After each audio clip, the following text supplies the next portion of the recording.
Hello everyone and welcome back to the GSMC Fantasy Sports Podcast. For our final segment of today's show, we are going to be looking back at a significant injury that occurred in Week 1 but still has fantasy implications and fallout happening as we progress into Week 3.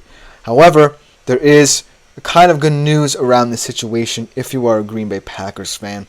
Hint as to what this injury is that has surfaced concerning what happened with Jordan Love. So without further ado, let us jump right into this segment because I think it's an interesting one. We didn't have much time last week to dwell on this injury, so I want to give you a little bit of an update on it now that we are in Week 3. So, as we all know, suffered a leg injury Jordan Love did in Week 1. Want to kind of point out that it's through no fault of his own. That field should not have been played on. They had to do better, Brazil, in getting that field better, but it is what it is. But the big news concerning Jordan Love and his status is the fact that he could return Week 4, which is their first divisional game, ironically, against the Minnesota Vikings, who right now, sitting at 2-0, sit atop the division.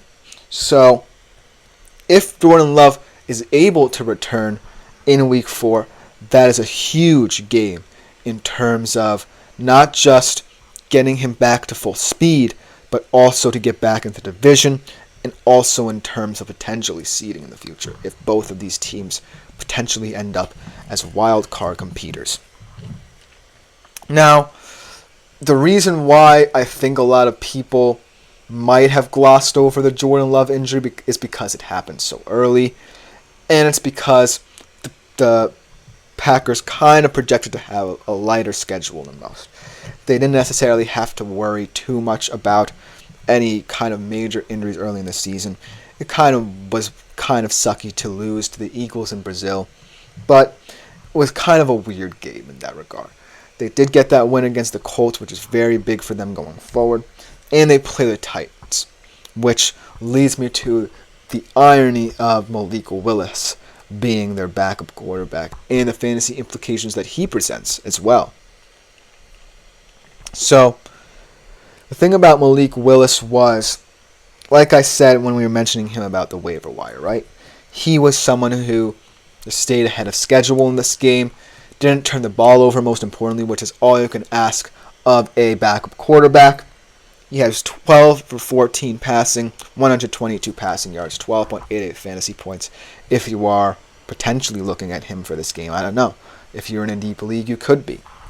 But at the end of the day, the bottom line is, if he has to play that game against the Vikings, what is this team going to look like fantasy-wise as well?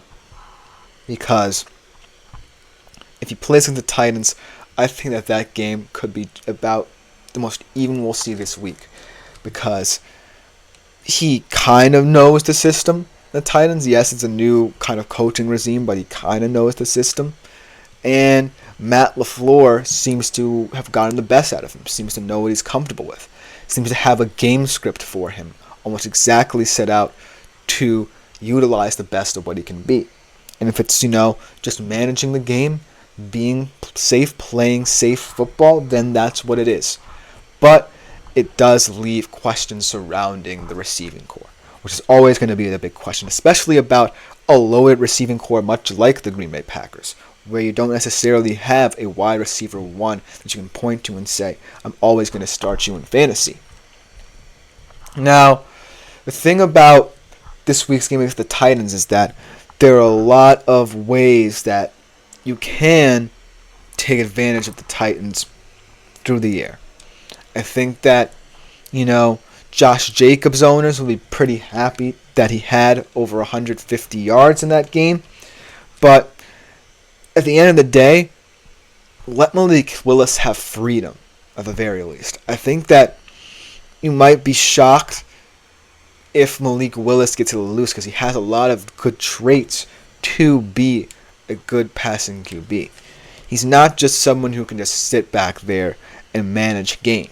He's someone who I believe can actually take over a game if need be. He just was not in the best of situations in Tennessee. They were really up in the air with their QB situation was he was there. So Malik Willis It potentially could be his last game, so who knows? If you want to take a swing on any of the Packers players on the offensive side of the ball, be my guest, because this game could go many different ways for this Packers offense. Either it's going to be Josh Jacobs grounding it out on the ground, or Malik Willis could be allowed to have freedom because it potentially be his last game. But let's get ahead of the fact here. Let's look ahead to the future, the long-term future, and talk about when Love could return and what it could mean for this team. The best case scenario, of course, is that he returns in week 4, much like people are starting to think, to play against the Vikings. Now, I don't necessarily think that the Vikings game will hold as much weight as people think. So, if he does come back for that game, it could portend to be risky, but it's also kind of a little bit premature to think that you have to force him back, because the schedule, like I said, was very advantageous. They got the Colts and the Titans. So, if, say, you're 2-1 heading into that game against the Vikings, and you feel like Jordan Love could start that game, but you don't want to risk it, then why just not play him? Because while you definitely want to get a divisional win on the board, I completely understand that. It's still early in the season. If you know Malik Willis wins that game against the Titans, you're 2-2 at the worst if you lose that game to Minnesota. And Jordan Love could sit out longer, get back to full health, and be ready for the stretch run.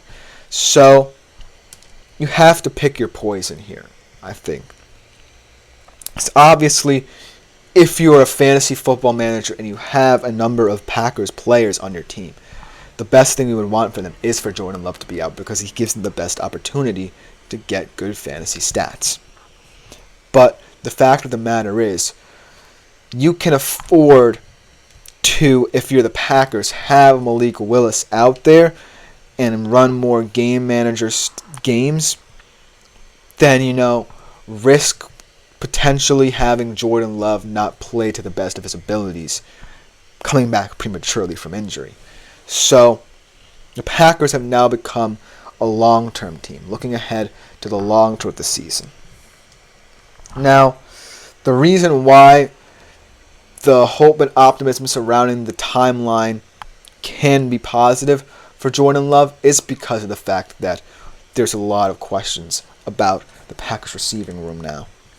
So, the question should be, is it going to be a positive effect for all these players should, the Packers organization want to keep out Love for the stretch run? And the question also is, if Malik Willis is asked to do more in this offense, asked to play more in this offense, what's the best way for him to get comfortable to where when we kind of have to worry about winning games, he could potentially, lead us to more victories? And so, the reason why I'm not, completely out on the Packers receivers is that there could be many different ways that this plays out. There could be Malik Willis, having to play a couple more games than expected, and Matt LaFleur eventually, having to let loose, having to open up the playbook a bit more. Or you can bring back Love prematurely, and suddenly the stock that was there with the Packers wide receiver room skyrockets. But it's all kind of a crapshoot when you're this early in the season and you're already thinking about the long term for yourself as a team. But right now, if I'm the Green Bay Packers, I'm kind of waiting it out, so to speak. I'm kind of projecting the chunks of the season where games will become more important and setting up for those. I don't think at this juncture you're concerned about one divisional game where you might have to start your backup. I think you are looking ahead certain games where you feel, whether it's Malik Willis or Jordan Love, you can either maintain your structure with Malik Willis that you've built up, or go to Jordan Love and bring him back.